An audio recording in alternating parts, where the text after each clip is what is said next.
It's definitely flipped my teaching practices. I very rarely will get up in front of the class and give a didactic instruction of how to complete a problem. We flip that by the kids starting with the problem and trying to figure out what they do first. And then my job is to strategically ask questions to keep them moving in the right direction to solving the problem. So it's upside down. They work hard to figure out what to do instead of me telling them and then them mimicking me.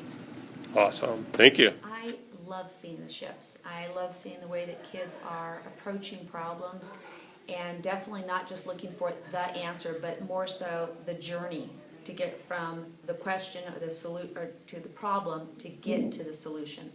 And more so that different kids maybe look at a problem and explain it one way, and then another kid will go through and explain a problem a different way, still getting to that same solution, but all of a sudden you see somebody else in the room kind of go, oh, kind of that aha, because that gave them a new type of way of looking at the problem. And that's what I see as different as opposed to just a traditional textbook.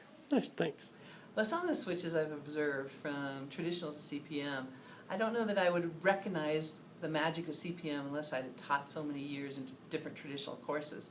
And the magic, the pure magic of CPM is the engagement of the students in their own learning, and the engagement of not just memorizing, they do very little memorizing, but constructing their own understandings.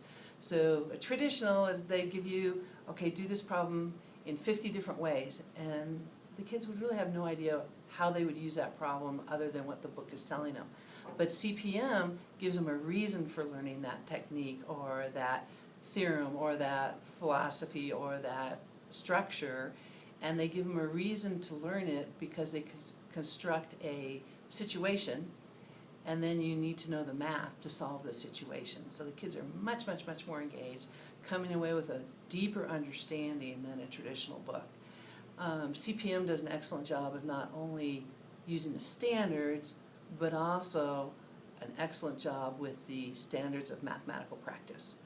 They incorporate it every day, every lesson, every problem. And then the review that they do on their own practice work, is spiraled throughout the year. So they're constantly revisiting, constantly looking at a couple new, but mostly stuff they should be pretty familiar with. Nice. Thank you.